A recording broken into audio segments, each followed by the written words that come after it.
सभी बच्चों को नमस्कार। आज हम इस वीडियो में MA final political science 7th 8th paper Gandhian thought के बारे में विचार करेंगे, जिसका टॉपिक है गांधीयन के व्यक्तित्व और चिंतन पर प्रभाव। तो इससे पहले, इस टॉपिक से पहले मैं गांधी जी का थोड़ा परिचय दे दूं। मोहनदास करमचंद गांधी का जन्म 2 अक्टूबर 1869 ईस्वी को काठियावाड़ में पोरबंदर नामक स्थान पर हुआ था। उनका जन्म एक धार्मिक विचारधारा वाले परिवार में हुआ था। उनके पिता करमचंद पोरबंदर राज्य के दीवान थे तथा उनकी सदाचारिता तथा निष्पक्षता की बड़ी धाक थी। उनकी माँ का नाम पुतलीबाई था। मोहनदास करमचंद गांधी स्कूल में एक साधारण योग्यता के किंतु समय बहुत पाबंद और शिक्षकों की आज्ञाकारिता विद्यार्थी थे। मैट्रिक की परीक्षा पास करने के बाद 1888 ईस्वी में उनको कानून पढ़ने के लिए इंग्लैंड भेज दिया गया और सन 1891 ईस्वी में लंदन से लौटे और उन्होंने यहाँ अपनी वकालत प्रारंभ की। तो ये गांधी जी का मैंने थोड़ा परिचय दिया। अब गांधी जी की मुख्य कृतियाँ कौन कौन सी, बुक्स कौन कौन सी है। तो गांधी जी की प्रमुख पुस्तकों में 2 पुस्तक हमारे हिंद स्वराज तथा अपनी आत्मकथा में किया है, जिनका नाम बिल्कुल ठीक रूप से सत्य के साथ मेरे प्रिय। उनकी अन्य रचनाएं भी हैं, शांति और युद्ध में अहिंसा, नैतिक धर्म, सत्याग्रह, ईश्वर ही सत्य ईश्वर है, सर्वोदय, सांप्रदायिक एकता और अस्पृश्यता निवारण। इसके अतिरिक्त गांधी जी ने दक्षिण अफ्रीका में इंडियन ओपिनियन नामक साहित्य पत्र का, भारत में यंग इंडिया, हरिजन, नवजीवन, हरिजन सेवक, हरिजन बंधु आदि पत्रों का संपादन करते हुए अपने विचारों का संपादन किया। अब गांधी जी के व्यक्तित्व और चिंतन के प्रभाव को हम लेते हैं। गांधी जी का व्यक्तित्व और विचार उन पर संस्कारों, संपर्क और अध्ययन के प्रभाव से निर्धारित हुए थे, जिनमें पहला है संस्कारजन्य प्रभाव। गांधी जी को दृढ़ प्रतिज्ञता, सत्यनिष्ठा और कष्ट सहने की तत्परता आदि गुण विरासत में मिले थे। उनके पिता श्री करमचंद गांधी सत्यप्रिय, सूर और उदार थे। न्याय में उनकी गहरी निष्ठा थी। विभिन्न रियासतों के दीवान के पद पर कार्य करते हुए वे अपने दायित्वों को दृढ़ता और ईमानदारी से निर्वाह करते थे। सिद्धांत के लिए अडिग रहकर संघर्ष करने तथा अन्याय के आगे घुटने न टेकने की प्रवृत्ति गांधी जी ने अपने पिता से ही ग्रहण की थी। गांधी जी की माँ पुतलीबाई धार्मिक प्रवृत्ति की थी, महिला थी। धार्मिक विषयों में उनकी निष्ठा और नियमबद्धता अडिग रहती थी। वे व्रत, उपवास आदि में काफ़ी रुचि रखती थी। चतुर्थ मास में वे व्रत रखती थी तथा सूर्य के दर्शन के बिना वे अन्न का कण भी ग्रहण नहीं करती थी। अपनी माँ से गांधी जी ने कर्तव्यपरायणता, धार्मिक प्रवृत्ति, संकल्पशीलता और सहिष्णुता आदि गुण ग्रहण किए। नंबर 2, बाल्यकाल का परिवेश। गांधी जी का लालन पालन धार्मिक वातावरण में हुआ था। बचपन में देखे गए नाटक, श्रवण, पितृभक्ति का उन पर गहरा प्रभाव पड़ा। गांधी जी ने अपनी आत्मकथा में उल्लेख किया कि श्रवण की कथा का वह दृश्य देखकर, जिसमें वह अपने माता पिता को कांवर पर बिठाकर यात्रा पर ले जाता है, उन पर गहरा प्रभाव पड़ा। उनके मन में यह इच्छा उत्पन्न होती थी कि उन्हें भी श्रवण के समान बनना चाहिए। हरिश्चंद्र की कथा से संबंधित नाटक को उन्होंने अनेक बार देखा।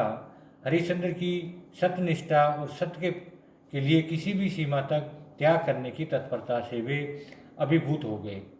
हरिश्चंद्र के चरित्र के उन पर पड़े निर्णायक प्रभाव का उल्लेख करते उन्होंने लिखा कि अपने मन में मैंने उस नाटक को सैकड़ों बार खेला होगा। मुझे हरिश्चंद्र के सपने आते, किंतु हरिश्चंद्र की तरह सत्यवादी सब क्यों नहीं होते। यह धुन बनी रहती। हरिश्चंद्र पर जैसी विपत्ति पड़ी वैसी विपत्तियों को भोगने और सत्य का पालन करने की वास्तविक सत्य है, पालन करना ही वास्तविक सत्य है। सार्वजनिक जीवन में धर्म के व्यापक महत्व की प्रेरणा गांधी जी को बचपन से ही अपनी धाय रंभा से मिली। वैष्णव परिवार के जन्म होने के कारण गांधी जी का मंदिरों और धार्मिक उत्सवों में आना जाना होता रहता था, किंतु उनके प्रति उनके मन में कोई श्रद्धा उत्पन्न नहीं हुई। मंदिरों के वैभव और दिखावे के कारण उनके प्रति मन उदासीन हो गया था। धर्म का वास्तविक मर्म गांधी जी ने अपनी धाय रंभा से ग्रहण किया। गांधी जी ने लिखा कि बचपन में जो बीज बोया गया वह नष्ट नहीं हुआ। आज राम मेरे लिए अबोध शक्ति है। मैं मानता हूँ कि उसके मूल में रंभाबाई का बोया बोया बीज है। नंबर 3, भारतीय साहित्य का प्रभाव। गांधी जी पर प्राचीन गौरव ग्रंथों का प्रभाव था, किंतु उनके व्यापक और निर्णायक प्रभाव भारतीय ग्रंथों का ही था। रामायण और महाभारत में ने उन्हें विशेष रूप से प्रभावित किया। सिद्धांत और न्याय के लिए संघर्ष करने, पीड़ितों की सहायता को अपना परम कर्तव्य मानने और मर्यादित आचरण के संदर्भ में गांधी जी ने श्री राम को एक आदर्श चरित्र के रूप में माना। सत्य और असत्य की विजय की सुनिश्चितता तथा सामान्य संवेगों से अप्रभावित रहते हुए सत्य के लिए संघर्ष करने की प्रेरणा को उन्होंने महाभारत के मूल संदेश के रूप में ग्रहण किया। श्री भगवत गीता के निष्काम कर्म के विचार को तथा सत्ता की आध्यात्मिकता की धारणा को उन्होंने पूरी तरह आत्मसात कर लिया। श्री भगवत गीता का उनके मन और विचारों पर इतना गहरा प्रभाव था कि वे उसे अपने आध्यात्मिक संदर्भ ग्रंथ की संज्ञा देते थे और वे कहते थे कि जब कभी उन्हें निराशा के बादल घेरते और आशा की किरण तक नहीं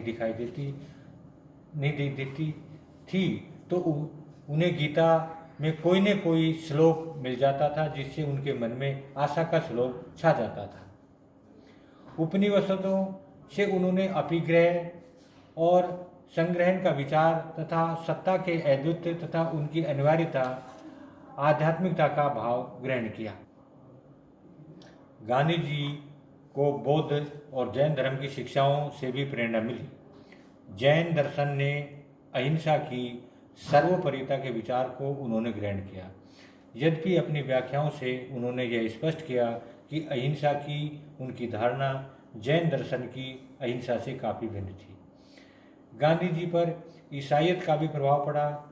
ईसा के शिखर प्रवचन पर गांधी जी पर निर्णायक प्रभाव पड़ा। शिखर प्रवचन के इस प्रसंग से यदि कोई तुम्हारे एक गाल पर चांटा मारे तो उसके सामने दूसरा गाल भी कर दो।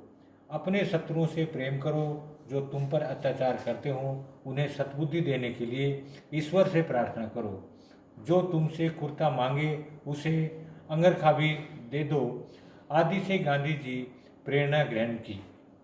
उन्होंने स्वीकार किया कि उनके सत्याग्रह की धारणा व्यापक सीमा तक शिखर प्रवचन के इन प्रसंगों से प्रभावित थी।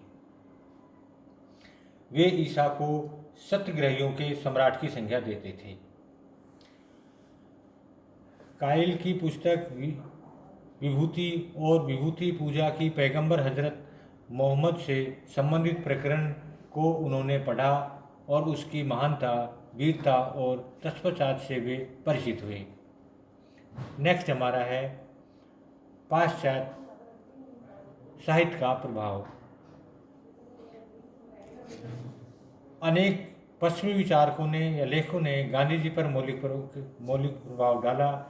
टॉलस्टॉय की पुस्तक gospel in brief, what to do, the kingdom of the within you आदि पुस्तकों ने उनके मन में गहरी छाप छोड़ी।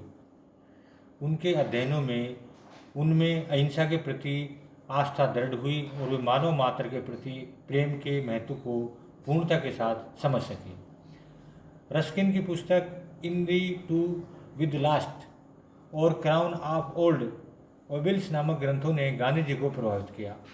इन दी टू दी लास्ट के संदेश को गांधी जी के जीवन में रचनात्मक परिवर्तन कर दिया। बाद में उन्होंने इसका गुजराती में सर्वदो के नाम से अनुवाद किया। इन टू दिस लास्ट के आधार पर गांधी जी ने इन सिद्धांतों को ग्रहण किया। गांधी जी ने मनुस्मृति का भी अध्ययन किया, किंतु मनुस्मृति पर उनका कोई सकारात्मक प्रभाव नहीं पड़ा। अपितु उसे पढ़कर उनके मन में क्षण भर के लिए नास्तिकता का भाव जागृत हुआ। उन्होंने स्वीकार किया उस समय मनुस्मृति पढ़कर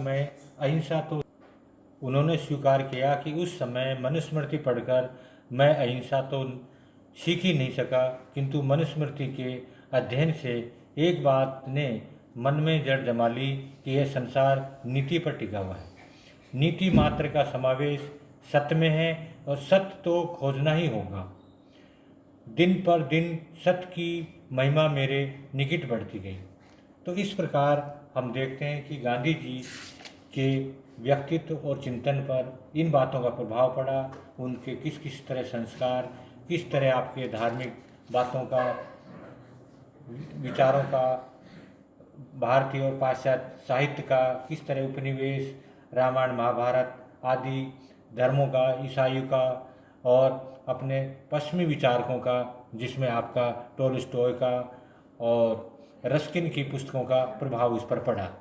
तो ये इस प्रभाव के आधार पर गांधी जी के विचारों को हम पढ़ सकें। तो मैं समझता हूँ कि आप लोगों को ये समझ में आ गया होगा। आगे का वर्णन हम आगे नेक्स्ट दूसरी भी उसमें करें।